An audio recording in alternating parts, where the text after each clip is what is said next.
Dans le Seigneur, shalom. C'est votre bien-aimé frère, pasteur Jean-Pierre Kazongo, le coordonnateur national du mouvement Journée mondiale d'évangélisation en République démocratique du Congo, pasteur à la nouvelle cité de David à Kinshasa. J'ai la bonne nouvelle, le Seigneur a déposé une pensée dans mon cœur pour ce mois d'évangélisation, ce mois mondial d'évangélisation.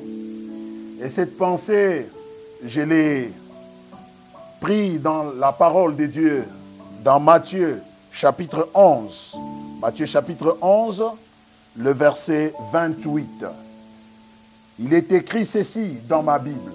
« Venez à moi, vous tous qui êtes fatigués et chargés, je vous donnerai du repos. » Bien-aimés dans le Seigneur, quand nous suivons bien cette pensée, c'est une pensée, une parole proclamée par un responsable. Jésus-Christ n'est pas n'importe qui. Et c'est aussi une parole que quelqu'un proclame, qui est, on ne peut plus une prise de risque. Mais il savait ce qu'il disait. Pourquoi? Parce que le monde, dans son entièreté, les hommes ont des problèmes. Quand tu vois quelqu'un passer, tu peux croire qu'il est bien. Mais s'il prend ses problèmes, il te prête, tu vas te rendre compte que toi, tu n'en as pas. Des gens marchent avec des problèmes de maladies chroniques, des maladies incurables. Des gens marchent avec des problèmes de dettes. Les gens marchent avec des problèmes des impayements des salaires. Les gens marchent avec des problèmes de santé. C'est le loyer qui n'est pas payé. C'est les minerval des enfants qui est un problème. C'est tel ou tel autre problème. Il y a des situations, l'homme n'a pas où mettre la tête. Mais le Seigneur de gloire dit, venez à moi. Vous tous qui êtes fatigués, vous tous qui êtes chargés, je vais vous donner du repos. Le Seigneur a les bras ouverts. Venez. Regarde, un homme a dit, aujourd'hui, le monde est composé, dirigé par les hommes fatigués et surchargés. Des hommes qui n'ont pas du repos. Des hommes victimes des insomnies. Des femmes à problème qui pleurent nuit et jour. Mais encore dans un environnement comme celui-là, le Covid-19 s'invite. Une pandémie qui terrasse. Une pandémie qui ravage, qui tue les civilisations les plus assises. Là où il y a des infrastructures de qualité, les hommes sont en train de mourir. Les hommes n'ont pas leur assurance de le lendemain. Mais c'est dans cet environnement, c'est dans ces temps que le Seigneur dit, vous tous qui êtes fatigués, vous tous qui êtes chargés, venez à moi, je vous donnerai du repos. Qu'il s'agisse du Covid-19, qu'il s'agisse de n'importe quelle autre maladie, venez à Jésus. Je vais vous donner du repos, dit le Seigneur de gloire. Et quand il dit cela, j'aime la pensée qu'il développe dans Luc au chapitre 9, le verset 56. Écoute ce que le Seigneur dit. Car le Fils de l'homme est venu, non pour perdre les âmes des hommes, mais pour les sauver. Pour les sauver. Ça, c'est un cahier de charges formidable. Non pour perdre les âmes des hommes, mais pour les sauver. Venez à Jésus. Je ne connais pas ton problème. Je ne connais pas ta difficulté. Mais je voudrais te proposer une solution sans facture. Une solution sans frais. Écoute, pendant qu'il y a des pandémies et des épidémies, des hommes s'évertuent à chercher des solutions. Aujourd'hui, les chercheurs à travers le monde trouvent des solutions. On parle de Madagascar, on parle de la chloroquine. Il y a des solutions ça et là. Mais écoute mon frère et ma soeur, personne, aucun laboratoire n'est capable de trouver le médicament qui soigne le péché.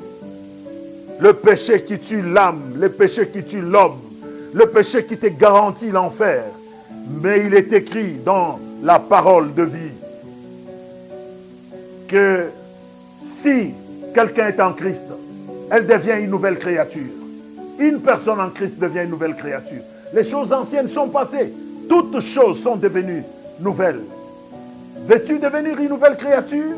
Veux-tu être formaté, retapé, déchargé, renouvelé guéri de la haine, guéri de la vaine manière de vivre, guéri de la sorcellerie, guéri de mode de péché, viens à Jésus.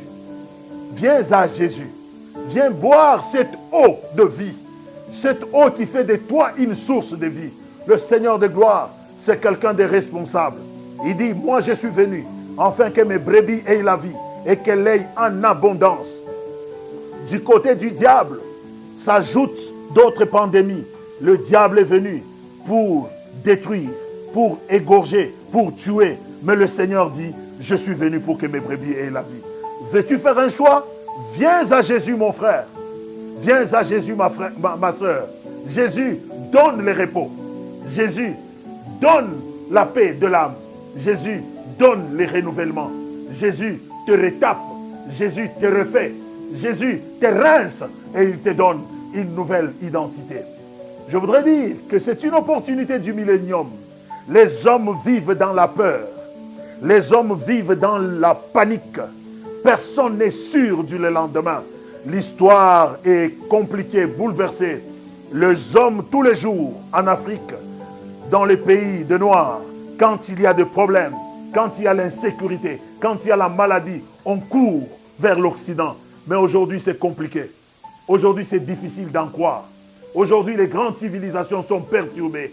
Le Seigneur s'est réservé la gloire. Venez à Jésus, vous tous qui êtes fatigués, vous tous qui êtes chargés. Jésus va vous donner du repos.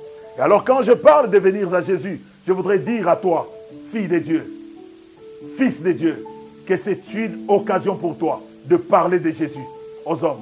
C'est une opportunité pour toi de proclamer le message du salut. C'est une opportunité pour toi de vendre le salut sans frais, le produit hors concurrence, Jésus-Christ de Nazareth. Oh, un produit hors pair. Tu as besoin du salut? Viens à Jésus-Christ. Tu as besoin de respirer correctement. Viens à Jésus-Christ parce qu'il va te décharger. Le Seigneur de gloire est là. Je voudrais te dire, tu ne peux pas te taire. Parce que si tu t'étais aujourd'hui, on va te prendre comme un irresponsable. Quelqu'un qui n'assiste pas des gens en danger.